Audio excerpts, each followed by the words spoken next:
भाई साहब पहले थोड़ी सी फालतू बात करते हैं, मतलब की बात हम बाद में करेंगे। सोशल मीडिया पर होता क्या है, जब कोई वल्गर वाली बात करता है, जब कोई गाली गलौच वाली बात करता है, तो उसे अरेस्ट करके वो अंदर शिफ्ट कर दिया जाता है और उसके ऊपर कार्रवाई ढंग की जाती है, जो कि सही भी, हम उसे गलत नहीं ठहरा रहे हैं। लेकिन उसी के बराबर में अगर कोई दूसरा काम हो रहा है तो उस पर भी सेम कार्रवाई होनी चाहिए। होता क्या, कोई गाली गलौच अगर अपने वीडियो पर बोल रहा है, मतलब कोई अगर अब्यूज वर्ड का प्रयोग कर रहा है, तो उसके ऊपर बेहतर कार्रवाई होती है कि ये समाज में गंद फैला रहा है, ये गलत सारे कर रहा है, ये बहुत सारी चीजें होती रहती है। ठीक है, ये अपनी जगह पर सही है, बेहतर कार्रवाई होनी चाहिए। लेकिन जहां पर नग्नता दिखाई जाती है, जहां पर वल्गरिटी दिखाई जाती है, जहां पर हॉटनेस के नाम पर कुछ भी दिखाया जाता है, उस पर कोई कार्रवाई नहीं होती। और यहाँ तक तो कुछ तो ऐसे साइट्स है जो कि कहते हैं ये सब देखने से स्ट्रेस जो है वो दूर होता है, माइंड स्ट्रेस जो होता है उसमें रिलीफ मिलती है। खैर कोई बात नहीं, अपने अपने तरीके से लोग देखते हैं, अपने अपने तरीके से लोग सोचते हैं। लेकिन ये बात मैं क्यों कर रहा था, क्यों? तो अब करता हूँ मतलब की बात। तो करो ना भाई।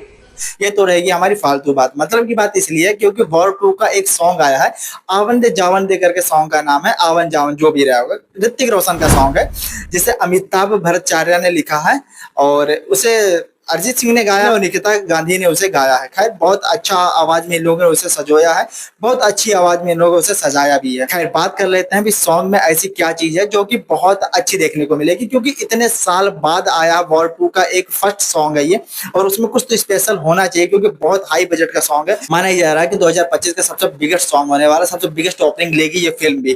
खाओ माँ कसम। खैर बात कर लेते हैं सॉन्ग के बारे में। आपको देखने को मिलेगा सबसे पहला नंबर पे किसिंग सीन, और दूसरे नंबर पर आपको देखने को मिलेगा किसिंग सीन, फिर आपको देखने को मिलेगा किसिंग सीन, फिर आपको देखने को मिलेगा किसिंग सीन, और यही kissing scene kissing scene kissing scene, और आपको देखने को मिलेगा बस वल्गर वाली पोच, और ऊपर से भर भर के बोल्ड सीन्स। और यही सब सारी चीजें जो है वो बॉलीवुड इंडस्ट्री को दर्शाता है कि बॉलीवुड इंडस्ट्री आखिर चाहता क्या है और आखिर दिखाता क्या है और चाहता क्या है कि दुनिया देखे क्या। भाई यही चीज जब कहीं भर भर के दिया जाता है तो लोगों की मानसिकताएं पता चल जाती है कि ये लोग समाज को किस तरीके से बनाना चाहते हैं। ये लोग दिखाते हैं कि भाई जब कोई किसी भी दिशा में किसी को ढकेलना चाहता है तो किस तरीके से प्रयास करता है। कहा जाता है हमारे देश में कि भाई सिनेमा जो है वो समाज का आईना होता है, और ये इस तरीके का आईना हमारे समाज को दिखाना चाहते हैं।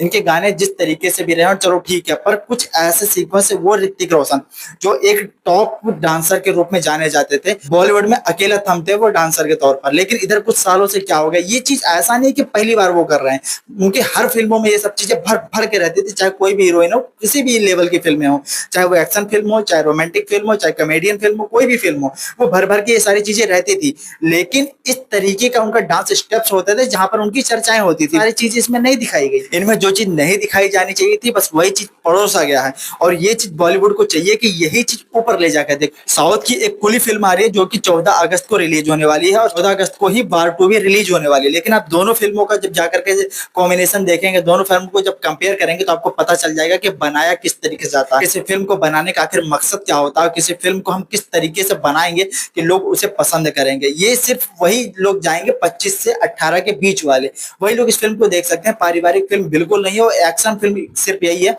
कि केवल एक्शन डाल दो और फिल्म इस तरीके से बना दो कि स्पाई यूनिवर्स का ये एक रोल है तो कुछ भी तो हमें दिखाना ही है। और जो धज्जियां उड़ाई गई है इस गाने को, बुढ़ापे में भी इस इंसान को सबर नहीं है, और जो चीज प्रमोट करना चाहता है, ठीक है एंटरटेनमेंट के लिए एक दो डाल दो, लेकिन इस तरीके से भर भर करके मतलब क्या जाहिर करना चाहते हो? सलमान खान से कोई दुश्मनी है क्या? वो इंसान ऑफ स्क्रीन चाहे जितना करता हो, ऑन स्क्रीन बिल्कुल नहीं करता, और ये इंसान ऑफ स्क्रीन चाहे जो कुछ करता हो, स्क्रीन पर भर भर के करता है। क्या दुश्मनी उस इंसान से? कंपेयर करना चाहते हो, अपोजिट अलग दिशा में ही भागना चाहते हो? भाई कुछ भी हो, कम से कम ये चीज वो इंसान प्रमोट तो नहीं करता है, और दूसरी चीजें इनको लाकर लाद दो। भाई इसी तरीके से इनकी फिल्में नहीं चल रही हो, ऐसे फिल्म फ्लॉप होती है। पहला नंबर दिमाग में एक माइंडसेट बैठा लिया है कि हमें किसी भी फिल्म का सिर्फ रिमेक करना है, दूसरा सिर्फ यही चीजें नग्नता हमें दिखानी है, दूसरा ये वल्गैरिटी हमें दिखाना है, और तीसरा बस किसी भी अरिजीत सिंह के नाम पर, जुबिन नौटियाल के नाम पर, विशाल सिंह के नाम पर, श्रेया घोषाल के नाम पर गाने किसी तरीके से चला लेने हैं। गाने में यही सब सारी चीजें मैटर नहीं करती। इन लोगों की आवाज के दम पर गाना चाहे जो कुछ चल जाए, और रिस्पॉन्स देख लो एक बॉलीवुड के गाने पर इस तरीके का रिस्पॉन्स है, इससे ज्यादा तो राजकुमार राव के गाने पर रिस्पॉन्स मिल जाता है। खैर इन सब चर्चाओं पर आपकी क्या राय पर कमेंट में आकर दाग दीजिएगा। मिलते अगले वीडियो में कोई नया फैक्ट के साथ, तब तक के लिए इजाजत दीजिए। जय हिंद।